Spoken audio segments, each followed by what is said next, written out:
जन्म लिए भगवान हर हर मोदी, ले लो इनके नाम हर हर मोदी। मोदी जी न्यारे हैं, राष्ट्र के दुलारे हैं, जन जन के प्यारे हैं, आंखों के तारे हैं, दुनिया में सबसे बड़ा नाम हर हर। इस समय एक हमारी गीत बहुत चर्चित है, यशो भूमि यह देश हमारा, यशो भूमि यह देश हमारा, नस्ल हमारी शंकर है। नमो नारायण नरेंद्र मोदी, नमो नारायण नरेंद्र मोदी, यशो भूमि का चंदन है। नमो नारायण नरेंद्र मोदी, यशो भूमि का चंदन। आदिवासी समाज का, तो आदिवासी समाज में हमारे वाराणसी संसदीय क्षेत्र से सटा लोकसभा रावर्ट्सगंज सोनभद्र है, आदरणीय पकौड़ी लाल कोल जी हैं। इनसे बड़ा कोई ट्राइबल का नेता नहीं है। स्वयं में सांसद पकौड़ी कोल जी आदिवासी समाज के लिए द्वितीय भगवान बिरसा मुंडा हैं। और जहाँ सांसद पकौड़ी लाल कोल जी अपने छत्तीसगढ़, झारखंड, मध्य प्रदेश और गुजरात इत्यादि जगह जो ट्राइबल क्षेत्र हैं वहाँ तो प्रभावी है ही हैं। वो आदिवासी समाज के लिए एक विचारक हैं और आदिवासी समाज उनको भगवान की तरह मानता है। और वाराणसी संसदीय क्षेत्र से सटा संसदीय क्षेत्र अपना रावर्ट्सगंज सोनभद्र है। और उन्होंने ज़मीन से बंदी मजदूरी, हरवाही चरवाही की सफ़र को तय करते हुए भारत के सबसे बड़े सर्वोच्च पार्लियामेंट का सदस्य बने, सबसे बड़े पंचायत का सदस्य बने हैं।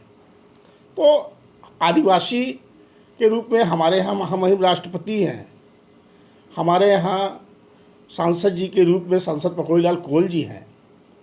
तो इनका भरपाई करना न भरपाई करना कोई विषय नहीं है। हम तो आप लोग जो बार बार चर्चा का केंद्र बना देते हैं, हम उस योग्यता में नहीं आते हैं।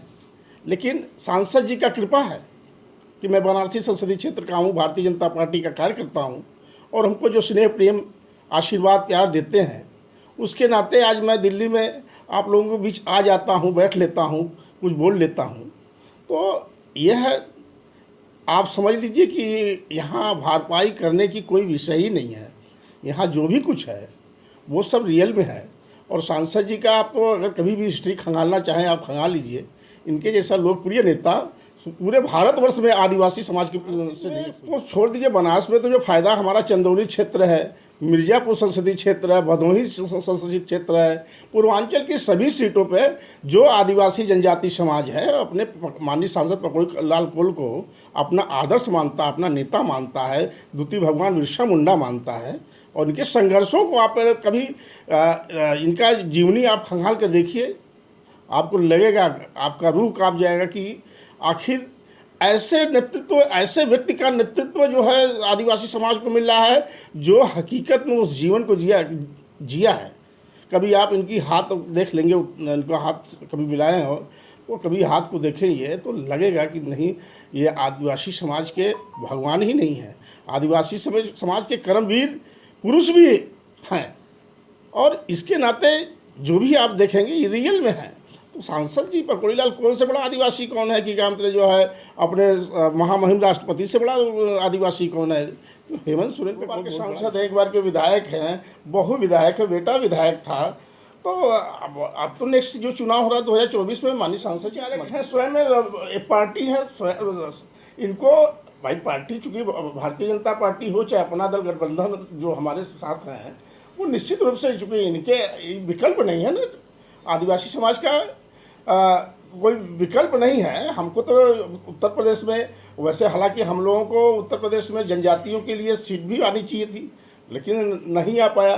बीच में मैंने माननीय प्रधानमंत्री जी को कुछ पत्र लिखा था, उसमें कुछ नेतागण थे जो दलित बनाम दलित, जनजाति बनाम दलित जनजाति का खेल खेलते थे, उसके विषय में भी माननीय प्रधानमंत्री जी ने संज्ञान में लिया है। अभी आज हाल ही में उत्तर प्रदेश की जनजाति मोर्चा की नई कमेटी गठित हुई है, उसमें हमारे नीतू खरवार जो माननीय प्रधानमंत्री जी की 17 सितंबर को लगातार जन्मदिन मनाती हैं, वो मंत्री, प्रदेश की मंत्री बनाई गई। तो इसे तमाम तरीके से जो है भारतीय जनता पार्टी और भारतीय जनता पार्टी के जो भी अलायंस हैं वो आदिवासी समाज के लिए काम कर रहे हैं, और काम करने का जो परिणाम है वो किसी हेमंत सोरेन और तमाम जो है जो जैसा करता है